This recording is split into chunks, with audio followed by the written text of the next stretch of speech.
Live? We are live. Welcome. Welcome back. They can hear us and everything? Everything's good? All Loud right, and just making sure. loud and clear. We're not dropping frames. We are Gucci Hoochie. Perfect. Welcome to the New Leaf News presents the Legends Clubhouse. I am Bobby Kaboose. As always, I'm here with Lawson Turner. What's going on, man? I'm doing my best Pat McAfee impression by just wearing a tank top because it's hot as balls up here. I thought it was supposed to be Uh, cold in Detroit. No, man, we're finally hitting some summer days or what feels like summer days. So it's like in the 80s, but I have no central air. So we haven't put the air conditioning in yet. And Yeah. I'm upstairs, so it's warm. I Mm. didn't sleep well because it's the first warm day. And, but we're here. We're here We on are a here. Wednesday. Dude, that was Uh, one of the more interesting things. Like, when I went to England for a month, now granted it was in fucking December, but, the, in the, couple times that was, slightly warm, I'm like, can we, turn the AC on? And they're like, no, Lawson, we don't. It was like that scene it was like that scene from Infinity War where it's like, we don't do that here. Like, just no houses had fucking have AC because the couple the week or two out of the year that it gets hot, they just all bust out the fans because it doesn't right. really get crazy hot over there. And I was like, Yeah, man. what you mean you don't I got air usually I conditioning? usually I usually have to have like a crosswind of two fans. I have to put an ice pack in my pillowcase. And like for real, I'll put an ice pack in my pillowcase and fucking lay on fucking ice. That's how hot it gets up here during the dog days of summer. Yeah. So it's it's bad. Or like I got used to waking up at like 3 in the morning and dipping my head in the cold shower and coming back to sleep with just being drenched. So Serious? yeah, Wow. yeah, man. Let me find out. Cause Like continue. it's hard out here for a pimp, you know? So When you try and get that money for the rent, yeah, when you're trying to get money for the rent, you dude. know it. So but yeah, we're here on Wednesday. Mhm. A couple things happened in the last couple days where you mentioned before the show your boy is no longer the coach of the Knicks. Um, Tom Thibodeau has Mhm. been released from his duties as head coach of the Knicks, and we're looking at Stephen A. Smith as the next head coach, right? 110% with the initial report was, oh, the Knicks relieved him from his duties, aka they fired his ass. I Yeah. hate when the terminology comes out, they've mutually agreed to part ways, or you've been relieved of your duties. So basically, they cut your ass. It was kind of a surprising move for me considering there it was the Knicks' first time winning 50 plus games in back-to-back seasons since the 90s. They just made the Hmm. Eastern Conference Finals for the first time in 25 years. It was the first year under this core four because 2 seasons ago they traded for OG Anunoby. Last offseason they traded for Cat and Mikal Bridges. So it's like, okay, they have a chance to run it back. The Celtics with Jason Tatum's injury, they're not gonna be as good. The Cavs have shown mental weakness this past year and in the couple last previous years, even though they have a solid up and coming roster. The Heat are in hell. The Giannis domino hasn't fallen yet, so it literally could be New York and Indiana next year. And they said, Tibbs, we appreciate what you've done over the past 5 years, but hit the hay. Yeah, I told you it reminds me of the move of the early 2000s with the Pistons getting rid of Rick Carlisle Mm. after a couple 50-win seasons, and then it was a shock to kind of everyone that they brought in Larry Brown, but Larry Brown was the piece to put him over the top to win the championship. Yeah. So maybe they bring in the right guy, and the Knicks get over the hump next year.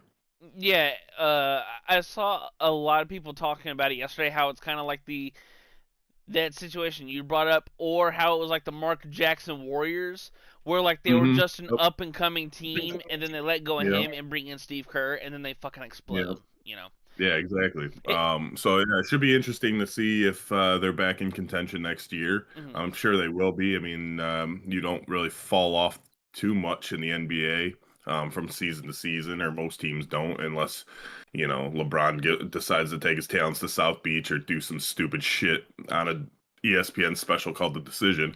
But anyway, I digress. Yeah. Um, So we're here on a Wednesday. I'm not really sure what else we're going to talk about. The Stanley Cup starts tonight. McDavid's going for his first cup, and we have a small gentleman's bet of $20 between I have the Oilers and you have the losers of the series.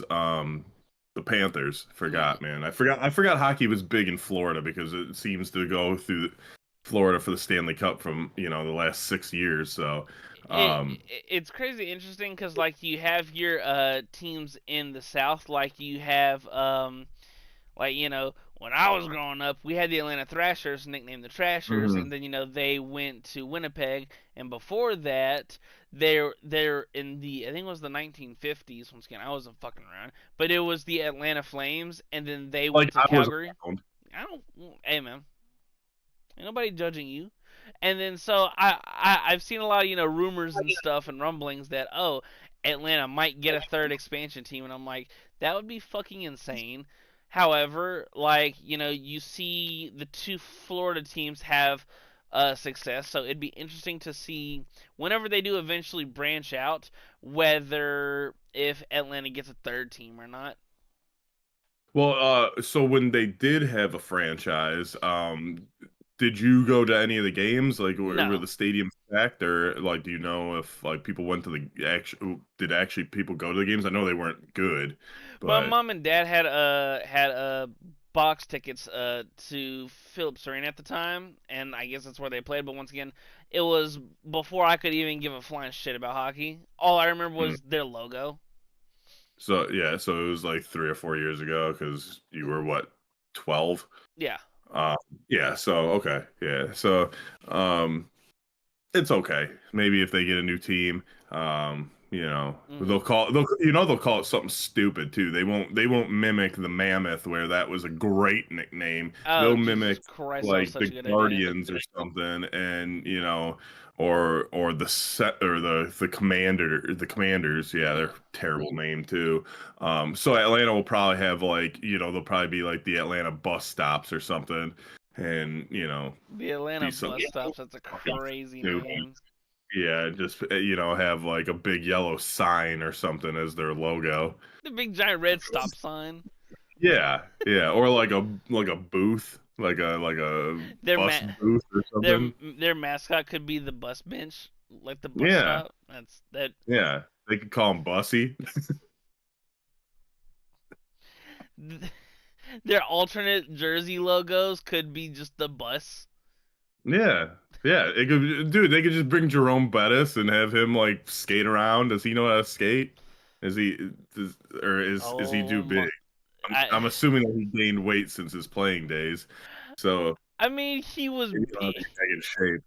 he was big in his playing days, so I know, but I I'm don't see how much guessing yeah yeah, got I'm bigger. guessing like how offensive linemen get like super skinny, everyone else just fucking blows up, right? So, It's so funny because when when I remember when Joe Thomas retired, and then I saw a picture like a couple years after he retired. I'm like, holy fuck, bro looks like Paul Bunyan, yeah, like bro just pure lumberjacking it up, and because I guess when I was, a youngin, I never like put two and two together. I'm like, oh, they have to eat a lot to keep up that weight, and then yeah, going from, I mean, even when you look at like Jason Kelsey for example, like he's slimmed down, like he's still got his mhm. belly, but he's not playing at that two like 270 280 level anymore.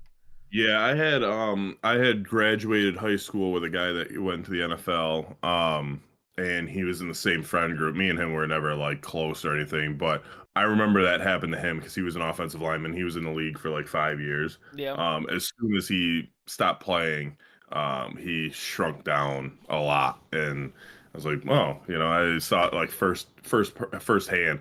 But someone else that's probably going to be shrinking down is my man Frank Ragnow. He surprisingly announced his retirement on Monday, Mm, which is a huge blow for the Lions. Like yeah. not only did we lose our coordinators, and people are like freaking out because of that, and supposedly the Bears are gonna be 17-0 and win the Super Bowl. people are assuming. So, I wouldn't be surprised if the Lions went 0-17 by the way people are talking. Mm-hmm. But Frank Ragnow only played 7 years. He was like a 4 or 5 time Pro Bowler. He was the anchor of one of the most elite offensive lines in the league. And now we're looking at either a rookie in I think his name's like Tate Rutledge or some shit like that. Mm-hmm. I think it was their first round pick. Yeah, the guard out of Um Georgia. yeah, and they were talking about I guess he's been taking snaps at OTAs and shit like that.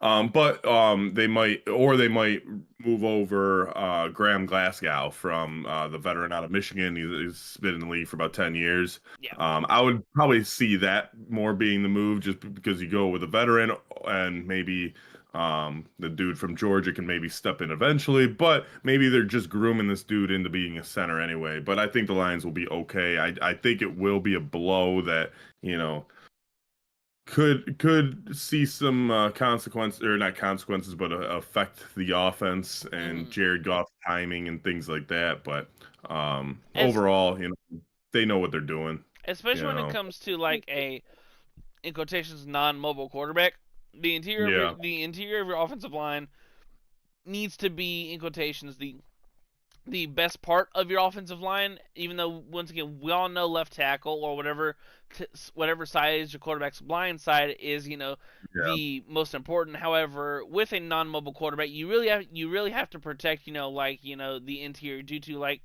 how did like Peyton Manning and Tom Brady deal like how do they not if you're going to pressure them, they obviously don't want pressure like coming right up the middle, right in their fucking yeah. face. To where if the pressure's coming off the edge, they can step up. They can maneuver around in the pocket as opposed to hmm stepping up into that pressure. So yeah, when I saw he retired, I was like, wow, because I didn't think it was old, and he wasn't. He No, just he he's been battling injuries pretty much since he came in the league, mm, and he just played through them. Like he's a fucking tough dude. I think he only missed significant time 1 year, and it was a couple years ago, but he had been battling injuries, and I guess this was a thing that was talked about within the Lions organization. They weren't sure if he was going to be holding out for a new contract or, waiting to see how he feels. And that's kind of like the talk around their organization was that, he kind of showed up and he was like, I think I'm just done. I don't think I can play at the highest level anymore, mm, and kind of doing it. And unfortunately, Detroit fans are used to this type of shit with the retirement of Barry Sanders and Calvin Johnson. Now we can add Frank Ragnow. I wish Stafford would have did that shit. That would have been real nice to get his ass out of here earlier. But oh, dude, so. Um, there's an account I follow on X called like Woodward Sports. Woodward is our big street in Detroit. yeah, Probably our most known street minus like 8 Mile. But downtown Detroit, Woodward would be with a street that you would know or would be familiar with. Anyway, it's called Woodward Sports or whatever. So they asked, like, who would you rather take in their prime, Stafford or Goff? And I'm not even sure if Goff has hit his prime yet. He might be in the middle of it. mm, But of course I said Goff, right? And because I was like, Stafford never did shit for Detroit. I mean, he just wasted our time for 12 years and was 0-3 in the playoffs and needed a perfect scenario to win the Super Bowl over in LA. And you know how I feel about that because stupid people here were literally buying Detroit Rams shit, which that's I don't even know how that's a thing. Just what other city, sport, whatever would adopt a different nickname because of some goofball that fucking left your team? I don't know. no, I'm sure even the Browns don't have a situation like that, and that might be the only organization that's close to the Lions as far as terrible football for decades. yeah. Um, But anyway, so I say I'll take Goff over Stafford all day, and because he's done more for Detroit in the couple of years that he's been here than Stafford had done in 12. And I get some goober, replying to my post on X. I don't know if they're tweets anymore. I don't think they're called tweets, but um he's like, yeah, perfect scenario, bro. Cam Akers is your running back, an injured tight end, and an injured second receiver. Yeah, you don't know ball, bro. Oh, really? Because since your tight end's so fucking important. Look, like I didn't know that was the most important fucking position on the field. I'm sorry, you can't win without a fucking starting tight end. Oh, and your second receiver. Whoa. I How mean, many fucking how many Hall of Fame receivers can you name from Tom Brady? Go ahead, go. How many? Moss, is it Moss and Cool. And they Gronk? didn't win. And Gronk. And Gronk. Cool. How many Hall of Fame receivers can you name from Brett Favre? Antonio Exactly. Freeman.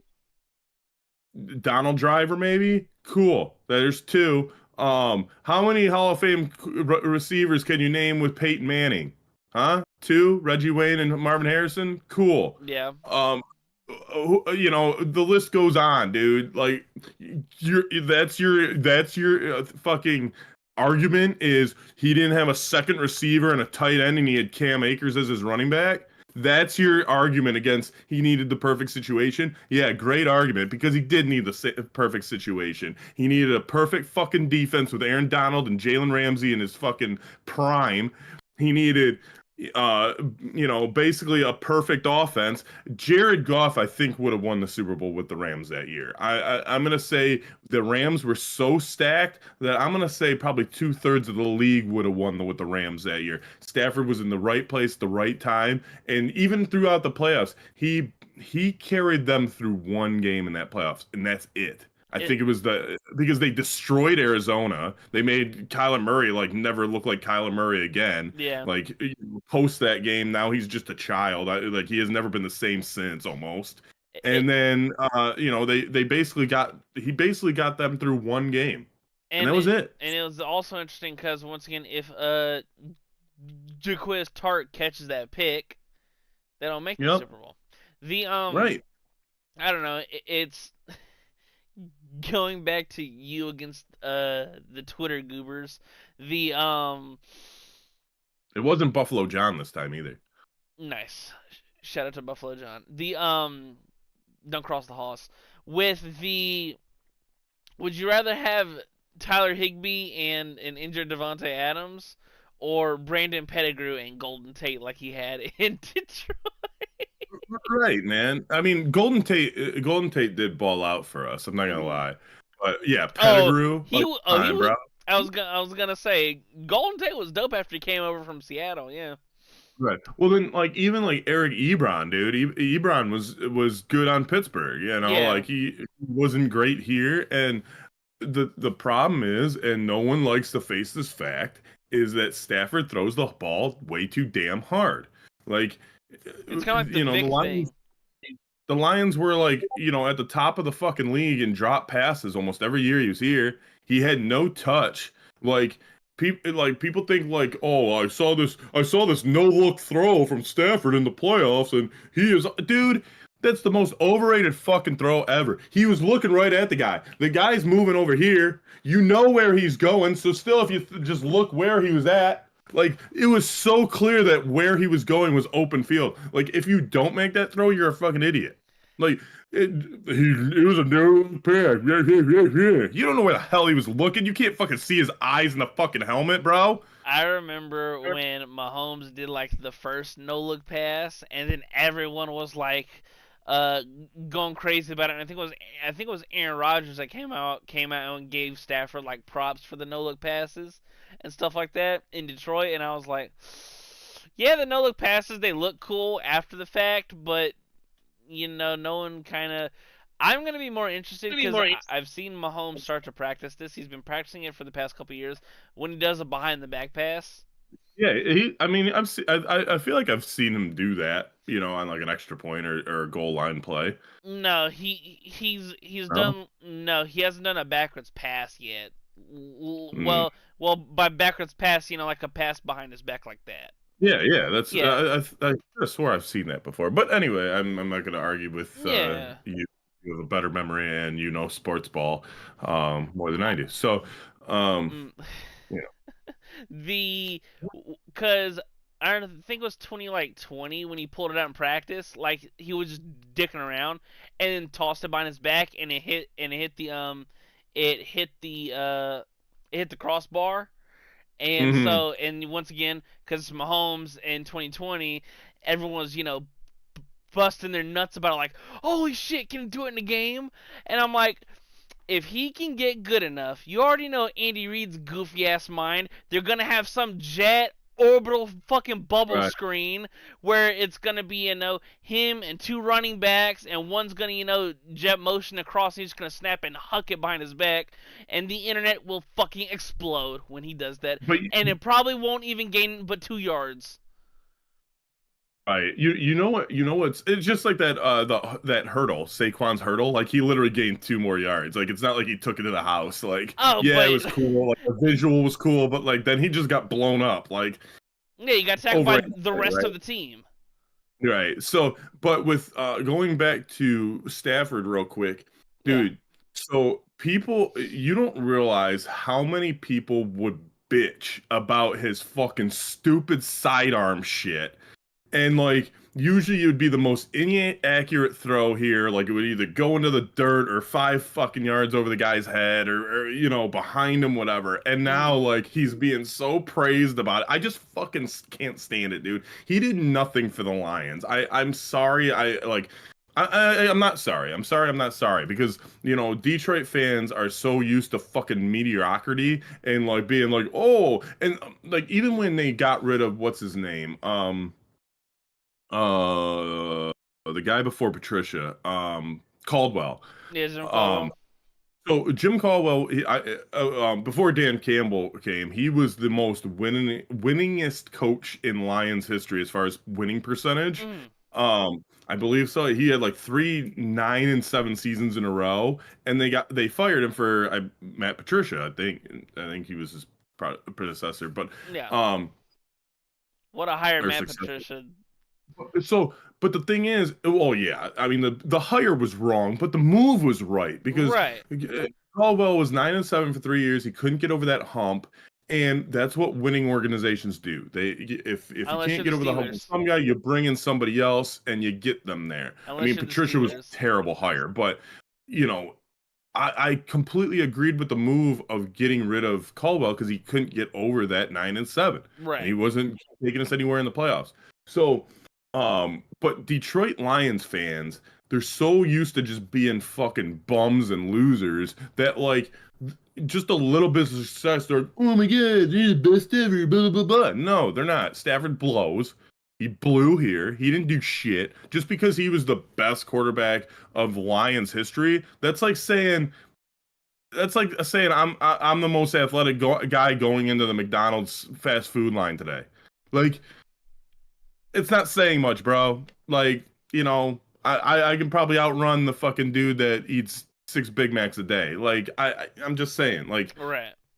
it's The it's not impressive. because I remember once again because Stafford was one of like the he was one of the pinnacle's not the right word, one of like the pillar quarterbacks that I remember growing up watching because he kind of dominated when I was growing up and stuff like that, and once again it was Detroit, so I was like, oh well, they're just a bad team and just Stafford's head of the fucking snake.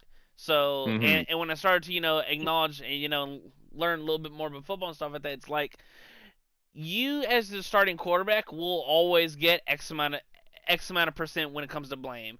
And Right. it seemed like for Stafford it's like, oh, his arm is so good, but him and Calvin can only do so much. And it's like, well, at a It's certain something else. at a certain Dude. at a certain point, you have the ball 88% of the game, and I remember it was like a crazy stat where it was like, oh, Stafford hasn't had a 100-yard rusher, but like 3 times his whole career in Detroit, and I'm like, we've seen many a quarterbacks succeed with no run game. Thank you. I used to say this all the time because people would always bring that up. Oh, he's got no run game. Brett Favre in Green Bay. That was Mr. Sling It. Most of, except for like Edgerrin James, most of Peyton Manning's career. Mm-hmm. Most of Tom Brady's. Who do you have? Fucking Danny Woodhead running the ball? Like, Ben okay. Ben Jarvis Green Ellis. Yeah. Fucking law firm, dude. Um, Drew Brees. I mean, Drew Brees towards the end, he had the 2 running back system, Yeah. but like even you look at like Mahomes. I mean, do you have a Pro Bowl running back at any point? I mean, you had what's his name? Who was the running back when he first started? Um, Uh. it wasn't Jamal Charles. He was prior. Kareem Hunt. Kareem Hunt. Yeah, Okay, there so you you go. have Yeah. Kareem Hunt, but like again, he fades out. Like he's still doing his thing. Like quarterbacks don't need high end receivers. If you're a good quarterback, you make receivers, and you don't need high end running backs. Running backs a dime dozen. I remember Jeroik Bell and Reggie Bush or the Lions running backs for a little bit. Yeah, yeah. I mean, we had. I think Joik Bell was the guy that used to be like an airport security guard or something, and I don't like, okay, whatever, dude. But yeah, I mean, but like there was years that Stafford had a good offensive lineman. Still, he'd be like, oh, they got no line, dude. They have a top 10 line. There's 1 or 2 years that they were actually decent. Yeah. The year that he doesn't have a defense. The last year that Ndamukong Suh was here, off his rookie contract, we had a historically good defense. I mean, they were one of the greatest run stopping defenses, I think, in almost in NFL history. I know it was for the Lions history they were. Then they have Kelvin. He had Calvin Johnson for Calvin's pretty much entire career, except for maybe his first year. Calvin might have been a rookie before him. I'm not sure. It was like 1-2. I don't know which one came first, but he had Calvin Johnson for most of his career, if not all of his career. Like the only cool thing Stafford ever did for Detroit was, I don't know if it was his rookie season, when he came back, when he separated his shoulder and threw a touchdown pass against Cleveland. But again, it's the Cleveland fucking Browns, dude. It's not like you're beating anyone good. Like, and the fact is that like Stafford had all these comebacks, dude. He would play great against these prevent defenses. He didn't know how to read a defense here. Like he would play good against these prevent defenses that are basically just being like, okay, we're gonna bend but not break, but with Calvin Johnson, you're gonna eventually break, dude. Like it's like he played great in the fourth quarter because these teams were letting up because they had big leads on him. Like it's kind of guy. Continue. The guy is the most overrated quarterback, like I think in NFL history, man. And I bet because of his Pat Stafford, that's what they used to call him around, like here, because he would literally pat his stats in the fourth quarter against these prevent defenses when we were down by 30. It's kind of like the Dak Prescott thing where a couple years ago where Dak was fucking raking it in. It's like, oh, did you see Dak threw for 380, Dak threw for 420, and it's like, well, they were down 18 in the fourth, and they're just running a cover 2 shell, just prevent, just nothing cheap, nothing deep, and he's just dink, dink, dink, dink, dink, touchdown, and then I mean, look at those highlights. I mean, the one about the Calvin Johnson, I think it's against the Bengals. It's triple coverage. Oh, the quadruple work, yeah. Mm-hmm. Yeah. Okay, dude. Like, do you think ask an NFL fan, look at that highlight and ask me if that's a good throw, and ask me if that's a good decision. You're throwing it in fucking quadruple coverage, dude, to a 6'5" receiver, and he luckily is an athletic fucking freak that he can make that play. I think that was the first meme where it's like, fuck it, Calvin's down there somewhere. Exactly. Yeah. And so do you know the one receiver, the one guy out of I think 12 seasons, the one guy that benefited from Stafford having being their quarterback? Marvin Jones. Who's the one guy that Stafford made better? Marvin Do you know? Jones. Nope. Marvin Jones had a name before coming here. It I was would. Kenny Galladay. I was gonna guess him. I was gonna guess Kenny Galladay because I remember right after he left Detroit, he got that big deal in New York. Yeah. He was the only guy in 12 years that Stafford made better. Like that's what quarterbacks are supposed to do. They're supposed to make your guys better. Mm-hmm. Like look at Tom. Like I said, Tom Brady. How many Hall of Fame receivers does he have? Maybe Julian Edelman. I'm not going to count Randy Moss because he was there for what, a year, maybe two. Yeah, Like he he was wasn't there. there for long. Yeah, he was there for like 2 years, and the third was when Brady got hurt, so they shipped him out. Yeah. So, but like it's like, dude, like you look at these all-time great quarterbacks, and you only know their receivers because of the quarterback. No one in their right mind would know who Wes Welker was, right? Unless he Right. played with Brady and fucking Manning. Mm-hmm. Same with Julian Edelman. Say like, you could even say that about maybe Gronk. Like, I mean, Gronk was a freak, but like, dude, like, Yeah. you know, is he going to be a freak with somebody else at the helm? So, you know, when you look at the receivers for Detroit, like no one got better here. No, like Calvin Johnson fucking bounced. He was like, "Fuck this shit," and it's just like I hate the praise that he gets. And then he goes to the Rams. You have Cooper Kupp, who's arguably the best receiver in the league at A the time, triple best route crown runner. waiting to happen. Right. And then you have a young Puka, which okay, you can the timetable I guess is still to be set on him to see if he's gonna work out with the next quarterback that he has. Mm-hmm. But right now maybe Puka and Kenny Galladay, but that's two guys out of 15 years of being in the NFL. Mm-hmm. The So I'm just saying, man, like and I hope because of the padded stats, I think he will go into the Hall of Fame. Unfortunately, it's the Hall of Fame, not the Hall of kind of good, that Stafford should be in. But I hope he goes in as a Ram. Like, I want nothing to do with him. I don't want him to fucking wear a Detroit hat. I don't want them to even mention that he was on the Lions. He did it's nothing for us. it's in The only thing he got for us, it was a big return in him leaving, and that elevated us. it's really interesting when when you talk to certain fans of certain teams that they dislike the all-time great player for their team or franchise, whatever. It would be as if Steelers fans, oh, I hate Troy Polamalu. Like, dude, what?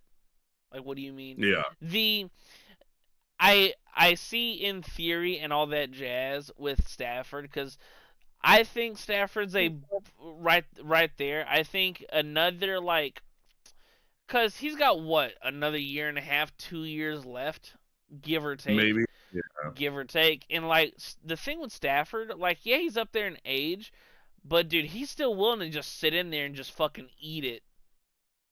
yeah. I mean, he's always like he was always, I guess, at the beginning of his career, like people thought he was a China doll because he got hurt a couple times the first couple years. Yeah. Uh, but he was always like I guess a tough kid. I mean, like I said, he came in through with a separated shoulder and Hmm. stuff.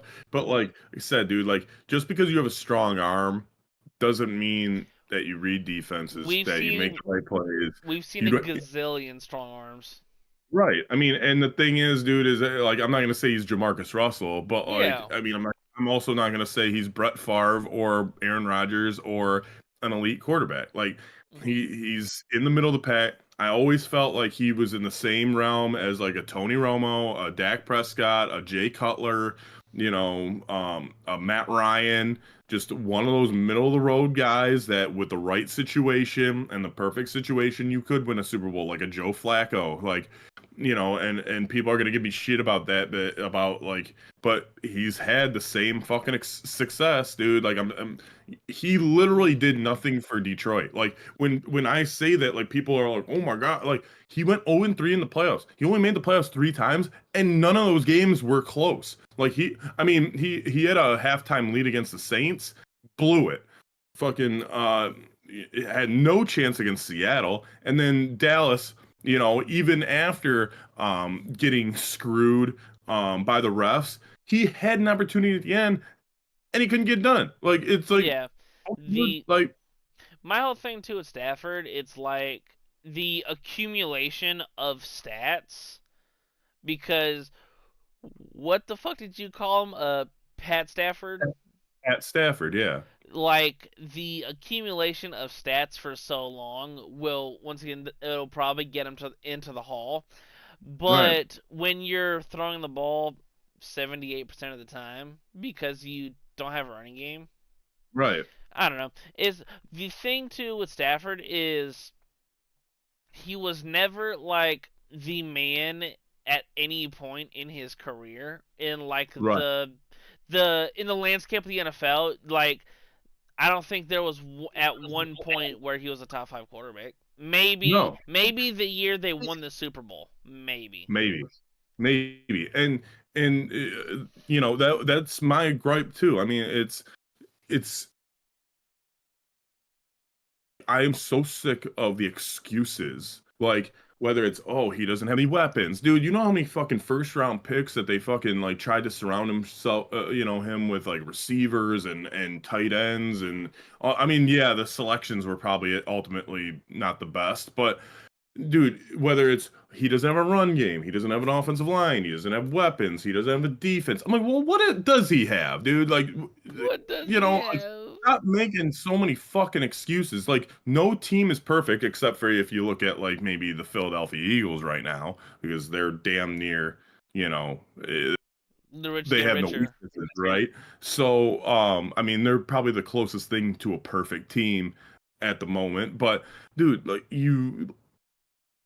you can't continue to just make excuses after excuses after excuses and the dude like and obviously it's not his fault on the pay structure and what he got paid because back in the day the first pick of the draft would get like these huge fucking contracts Yeah, before and they had to then he change. got another fucking like he has made more money probably in the NFL than probably anyone in history and like I didn't even want them to renew his it was either his second or third contract. I was like, dude, just get rid of this guy. He hasn't done anything for us. Like, just start over. You can probably get a fucking king's ransom for him, and we did. I can't believe we even got Goff in the fucking trade. They just threw Mm-hmm. him in, like, hey, like he's yesterday's news. He's number one pick, and he had made the Super Bowl before. Like, again, you you need a clock manager and someone that doesn't turn the ball over, and you're fine. You can win with a Joe Flacco. You can win with a Matt Stafford if you got a perfect scenario. He needed that perfect scenario to win. He's made $364 million in the NFL, and I have your guys as draft picks. Uh, I'm going to go because he was drafted in 2009. I'm just gonna go Yeah. down the list of top 3 picks, so rounds 1, 2, and 3. So the next year after Stafford, they took Ndamukong Suh, number 2 overall. Uh, Javid Best, running back. They did have, David Best was good, but he had concussion problems, and yeah. I mean, when he was on the field, he was very explosive. But And then in the third round, you took Amari Spive. I don't remember or know how to say some his name. bust. He was DB. Year after Nick Fairley, so you know. Yeah, teamed Titus up with Young.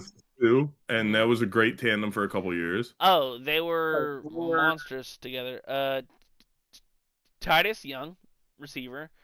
Yeah, that didn't turn out well. Mikel Leshore, another running back. Another bust.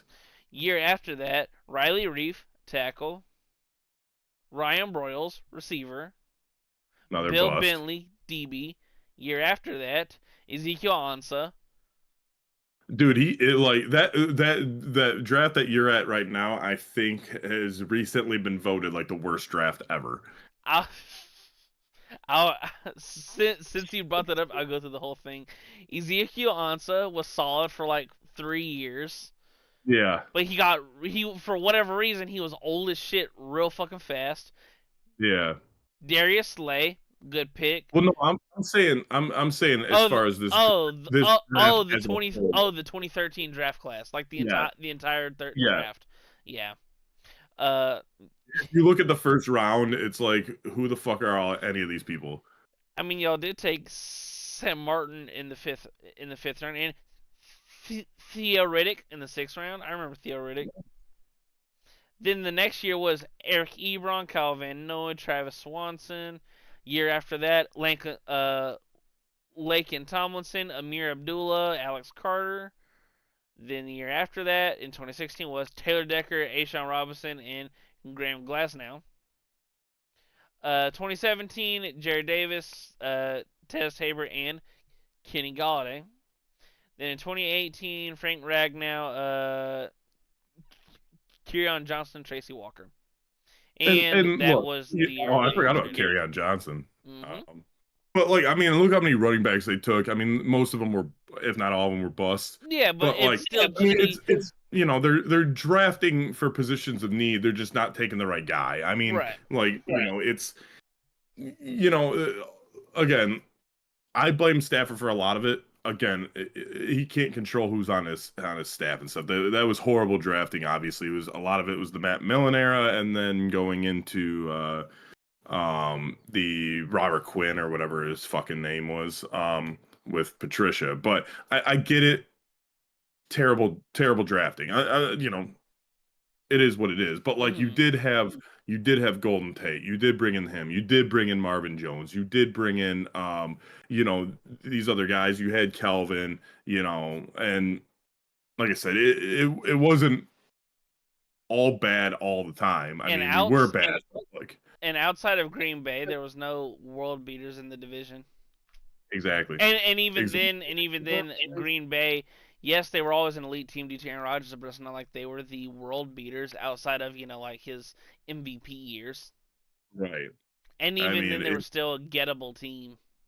right. And then as soon as the Lions actually do trade Stafford, and we have a horrible season, and then we start winning the last three seasons. Hmm. Of course, the fucking NFC North is becomes the best division in football. Yeah. So, but that bum is out of here, and I'm glad. It's going to be really interesting to see because a couple weeks ago when we did our schedules, like I'm really interested to see as to where the teams that have like those turnaround stuff Mhm. finish. I don't know if you saw this. So the Bengals first round pick, Shamar Stewart, apparently he showed up to practice the other week and was standing in line for his drills. He just stood there, did not participate in drills. Well, I don't know if that's worse than at least he showed up. I mean, you Yeah, got Stefon Diggs on a yacht with just a pink bunch of cocaine and cardio. chicks, It just a bunch of was, chicks fucking shaking their ass. I mean, dude. It I'd rather have a guy that actually shows up, I guess. it was so funny because when I first saw the clip, it was the when he was saying "What's my name" and stuff like that. Hmm. I didn't think two and two about it because I didn't watch the whole clip to see the pink cocaine baggie or whatever. And then I'm keep scrolling on my feed. I see another camera angle of him having Cardi B shake ass, and then about an hour later, I see the whole clip of the first part, and I'm like, yo, and everyone's going insane saying, oh, I didn't know he was on the Patriots. what? I didn't know he was on the Patriots. Oh, and they gave him a little chunk of change. Yeah, The it's so funny too because like when I saw it go through, I was like, wow, that's true wide receiver one material. yeah, it is, man. Hey, Um, Yeah, it was funny because I was seeing like the comments saying like Cardi B. Yeah, I don't pay attention to who these people are dating and shit, but Yeah. like I don't know who she was dating prior. So I think it was a rapper or something that I probably don't know about. But Offset from the Migos, yeah. yeah, so I would just see the comments of like Cardi B left a dude that had a bunch of women around for a dude that has a bunch of women around. So, you know. You know what keeps popping back up on my feed when he was with the Vikings and their social media team went around in the locker room and was like, "Oh, what player on the team would you not let your sister date?" Everyone was saying Stephon Diggs. Like the entire clip is just Diggs, Diggs, Diggs, Diggs, Yeah. Diggs, and then when it got to Stephon, and they told him everyone picked you, he's like, why are all y'all picking me? I'm a stand up guy. And then everyone's just laughing. Yeah, the Patriots gave him a 3-year, $69 million deal, Jeez. which Um, a receiver coming off an ACL, an older receiver at that. didn't they just draft two young receivers too, They like last drafted year? Jalen Polk last year, and I think I think it was just Jalen Polk. Cause yeah, I remember because they took Jalen. Isn't there a Bourne or a Boyne or something? No. I know there's a Kendrick Bourne, but I thought he was there before. Oh, okay, never mind. But they also have Demario Douglas, right? They do have Demario Douglas, and then they have that booty kid. General Booty. I cannot wait till he's in the league. He's gonna be some backup somewhere, and he's gonna be top 5 in jersey sales. That kid's name is awesome. It's kind of like a Kool-Aid McKinstry in Yeah, uh man. in New Orleans. Where did Kool-Aid go? He got drafted, right? Yeah, he went in the second round of the Saints. Yeah, man. The Kool-Aid McKinstry. I'm always so pro goofy fucking names because Dude, they're always so funny. Kool-Aid's not his real name, is it? No, it's his nickname. Okay, like I was gonna say, most of these dudes, I feel like they're that's not really their name; it's just their nickname. But General, I think is his real name, right? Yeah, General Booty, and he goes to I think UNLV, which is hilarious. the Rebels, baby. I was just thinking that might be my team for the NCAA coming out Hmm. next month. Um, but I don't know which one to get, man. I don't know which if I should get NCAA again this year or if I should switch it over for Madden or get both. Because I There's a know I played the shit out of NCAA last year, yeah, and that it was like it was probably the most I've ever played a video game. Like I completed a 30-year dynasty, like playing 99% of the games. yeah. There's a I know there's a little bundle where you can get both of them. Yeah, but So I just don't know if I would play both. You know what I mean? Like I think yeah, if I would get both, like one of them, I'm not gonna play because like I just don't have time to play both and to put energy in both of them. So yeah, like what I missed about Madden was like drafting and like building a team and stuff. But like the NCAA was you a get good the change of pace, because and you I get the like how you recruiting stuff. yeah, and I like how you can accept different jobs and stuff and, build a program. I think it needs to be a little bit harder to build the program because I was finding myself in the national championship with South Alabama my second year in the dynasty, my first year with that team. Yeah, Um, and I was like, this is stupid. Just because I went undefeated, you're gonna put me in the playoffs. I'm like a fucking terrible team. Like I'm fucking South Alabama, dude. it's so So, funny. I was I remember when the college football or NCAA whatever one you want to call it came out. Me and my click on the game, we were all so pumped, and we had like a little dynasty going on, and it was it really brought back because once again going from NCAA 14 to now, there was the oh, I wonder is it gonna be the same, and it was I think their max population was like a little over 400,000 for like the first week, and mhm. it really shows us to like yeah, there's a market for it because Yeah. it's more arcadey than Madden because it's college and that's how college is IRL. Right. Yeah, and the only couple things that it would like to change, and I wrote a small article about this too. You can find it on New Leaf News. Because I'm a dynasty mode guy. Like Yeah. I'm a little older, so I don't do the online. I don't want to be, whooped by a fucking 10-year-old. So, um, I usually play offline and I do Mm. dynasty mode. I think the things that they need to fix in that or kind of tweak are the portal. I think that the portal needs to be different than the recruiting. Mm-hmm. Like it just when they just bulk it in after a point in the season or the off season. Right. I think it's kind of lame. I think they should have the portal where certain guys like maybe they only have 3 teams that they want to transfer to, and if your school is a point of interest, then you can kind of recruit them from there and try to sign them. I also think they should get in NIL deals. I think that would be cool. You get a certain budget and you can throw at, if a guy is way out of your league or you're at a prestigious school, but you can throw a bag at him. That would be pretty cool. And the ranking system. Mm-hmm. The top 25, there was points where I was in a season and there was a team with like 3 to 4 losses in the playoff hunt. Like I'm like, dude, like this isn't realistic. Like take them out of the top 25, get this fucking shit, get the algorithm right and make sure it's harder to get into that top 25. 100%. And I'm super excited because once again, I think it comes out next month, Mm-hmm. which is super exciting. July 10th, I believe, Mm-hmm.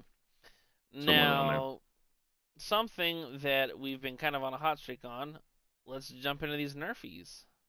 The nerfs. So what is your record right now? I am. Let me pull up my notes. I think I'm 6-3, 7-3. I am 6-3 as well. Yeah. The last one I gave you was the Tigers and the Royals back on the 31st of May. Mm-hmm. So we kind of forgot. Sometimes we forget to do them. So Monday we forgot to do it. But my nerfy of the day today is a 12:40 start with the Brewers and Reds. Both left-handed pitchers on the mound. DL Hall has a 1.69 ERA. I believe he's a bullpen guy. He's 1-0 on the season, so they have bullpen start. If he is a bullpen guy, I even like this nerf even better because usually the bullpen guys can go, at least an inning without letting shit up, right?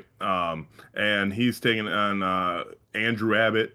He will be starting for the Reds. He is 5-0 with a 1.51 ERA, and he's got 53 strikeouts on the year. So that is my nerfy bet of the day. We're gonna try to go 7-3 and have a 70% hit rate, dude. That's pretty good. I'm more willing to walk the plank and take a dive in the deep end. Give me the D-backs and the Braves. Nerfy. Merrill Kelly. He has a 5-2 record, a 3.78 ERA, and 64 Ks on the season.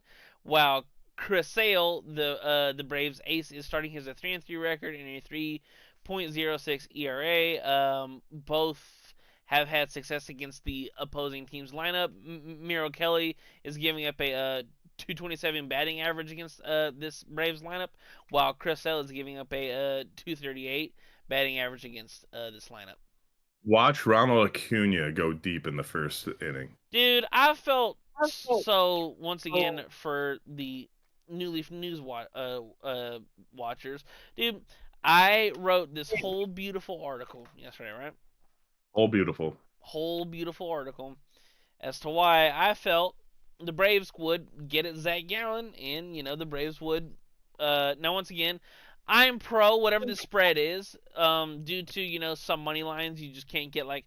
I think the Braves are a minus 142 winner, and they got their shit pushed in yesterday. But Yeah. I was like, all right, Raves minus 1.5. Both pitchers have been kind of ass. However, I think Zach Gunn's more susceptible to get just his booty hole tickled Yeah. in the game, and immediately out the gate. Ketel Marte solo home run, 1-run single, 2-run homer by Ketel again, and then the Braves were making a little bit of a comeback, and then Corbin Carroll solo home run, and then in the fucking ninth, Corbin Carroll 3-run homer, and I'm like, great. How many home runs did he hit? He hit 2. And Kettle hit 2? Ketel Marte, yeah, Ketel Marte was 3 for 3 with 2 homers, and Corbin Carroll was 3 for 4 with Jeez. 2 homers. So Spencer Strider's on my banned list until he gets his shit together, cause he was great 2 years ago, and then he had Tommy John's last year, and now he's poo. Yeah. I mean, sometimes you just are poo, Yeah, you know? I mean, bro was I remember 2 years ago when the Braves were like they were the most dominant team all year long. Fucking, it's like every time I'd see like power pitchers power rankings, and he would always be like top 3, and I was like and bro he's got the power of the stash, but now like the stash Yep. is like weighing him down. Yeah, dude. So I mean, sometimes you got to know when to hold them and know when to fold them and know when to shave. No, in the Sometimes that stash doesn't work out, dude. yeah, dude, You know, if my beard started not working out, dude, it'd be gone. But makes if sense. for right now, it's still working. But we are gonna cut the show a couple minutes short. I got a phone call coming here in a couple minutes that I need to answer. Hmm. Or I'm scheduled to have a phone call here at 8:30. So. But find us on newleafnews.network.com. Same, both will take you to the same great site. We have daily content. We're hitting great views the last few days. Um, we are on Instagram, Facebook, X at New Leaf News. Check my other show out. At 64-Bit Legends podcast, wherever you can get podcasts. Even if you go on the New Leaf News, you can go under Pods and More and find out our latest episodes. We are both on X and Twitter as well. Or, God damn it, I always do that. X and Instagram. At Bobby Kaboose, both on platforms. At Lawson _1226. Again, we're getting close to his birthday. Is this gonna Get be that a in. is this gonna be an ongoing bit every day? I mean, until your birthday, maybe. Yeah. I don't know, man. What else do I say about those stupid numbers at the back of your username? I don't know. Don't Um, steal my debit card.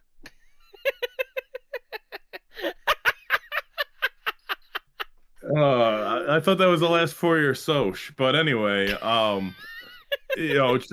check Lawson out with daily bets and things like that. He got screwed on his Paul Skeens article yesterday, but you Holy know. fuck! Don't get me started. Sometimes you can't help if they give you no run support. So, but other than that, man, I think you can take us out. We are live Monday, Wednesdays, Fridays at 7:30 Eastern AM time. So if you'd like to join us with your bowl of cereal with no milk in it, or your flimsy bacon, or your pancakes or waffles with no syrup, because syrup is gross as well. This So you can fucking just guy. butter those biscuits, baby, and join us for breakfast in the morning. Or if you can't, we're always just on YouTube. So like, subscribe, and all that good jazz under New Leaf News. But Lawson, if you want to take us out, man, I am finally done talking. As always, for New Leaf News and the Legends Clubhouse, I am Lawson Turner, and that's Bobby Caboose. Thank you so much for joining us in on this Wednesday, and we will see you beautiful people on Friday. Friday, Friday, TGIF. TGIF, and I'll be at a remote location on Friday. I will not be in this room we'll on be on Friday. location. I will be in northern Michigan. So That'll still be let's fun. Yep, I'll be 5 hours north of myself right now. Well, we love that, and once again, we'll see you beautiful people in about 48 hours from now, give or take, and we will see y'all later. Peace. 47 hours.